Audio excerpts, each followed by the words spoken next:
आप लोगों के लिए बड़ी खबर है, बड़ी खुशखबरी है, जो कि लोकतंत्र का महापर्व कहलाता है, चुनाव।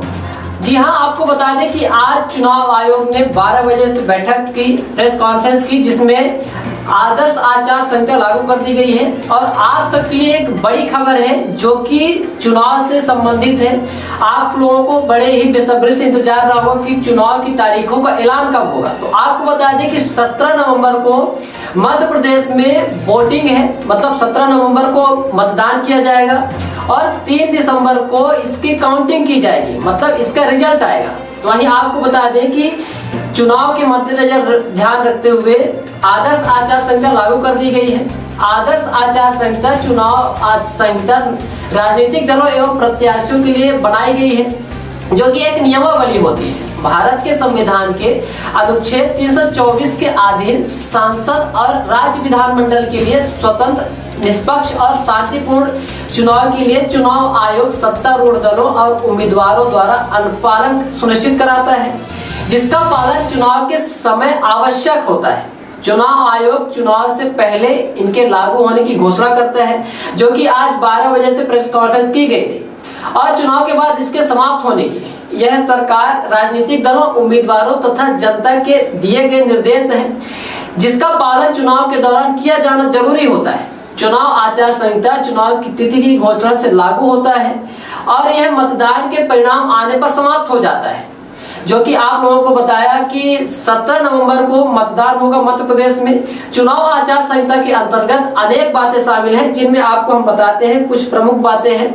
जिसमें सरकार के द्वारा लोक लुभावन घोषणाएं नहीं हो सकती है, जिससे कि कोई भी घोषणा है जिससे जनता उनकी तरफ लाभान्वित हो और लुभावनी घोषणाएं नहीं की जा सकती सरकार के द्वारा। वहीं पर यह भी है कि चुनाव के दौरान सरकारी मशीनरी का दुरुपयोग भी नहीं किया जा सकता है।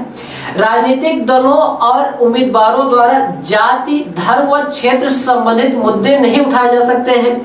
चुनाव के दौरान धन बल और बाहुबल का भी प्रयोग करना वर्जित रहता है। वहीं पर इस नियम में यह भी है कि सरकारी घोषणा, लोकार्पण और शिलान्यास पर रोक लग जाती है। जिस तरह से धड़ाधड़ चुनाव के पहले लोकार्पण शिलान्यास का क्रम जारी रहता है, वो आचार संहिता लागू होने पर लोकार्पण और शिलान्यास नेताओं, विधायकों, मंत्रियों द्वारा नहीं किया जा सकता है। कोई भी नेता चुनावी रैली में धर्म या जात के नाम पर वोट नहीं मांग सकता। वहीं पर चुनाव में आचार संहिता लागू होने पर धारा 144 लागू रहती है। चुनाव के दौरान योजनाओं के तहत निधि एमपी एमएलए फंड जारी नहीं कर सकते हैं। सरकारी राशि का इस्तेमाल किसी विशेष राजनीतिक दल या उम्मीदवार को फायदा पहुंचाने के लिए नहीं किया जाता। सरकारी विमान या सरकारी बंगले का उपयोग चुनाव प्रचार के लिए नहीं किया जा सकता। ऐसे कई तमाम नियम हैं जो कि आदर्श आचार संहिता में लागू रहते हैं, जिसे पालन करना आवश्यक होता है। न करने की स्थिति में वैधानिक कार्यवाही की जाती है। वहीं आपको बता दें कि चुनाव आयोग ने आज प्रेस कॉन्फ्रेंस करके आदर्श आचार संहिता लागू होने की घोषणा कर दी है। तो वहीं पर बताया है कि 17 नवंबर को चुनावी मतदान है और 3 दिसंबर को चुनाव की जो भी मतदान है उसका काउंटिंग किया जाएगा, वोटों की गिनती होगी। वहीं पर 3 दिसंबर को चुनावी परिणाम की घोषणा होगी और 17 नवंबर को मतदान किया जाएगा, ताकि जैसे पिछले चुनाव में एक आध जगह एक प्राइवेट वकील में बैठ गए थे, उस तरह की घटना ना हो। ये भी कहा गया है स्पेसिफिकली कि वोटर इन्फॉर्मेशन स्लिप्स को चुनाव से कम, ऐसा नहीं कि पहले दिन या दूसरे दिन में ही दें, एक आध हफ्ता पहले कम से कम जरूर बांट दें, so that people can know which booth, which place. Though we request them to check that much in advance on the voter helpline app.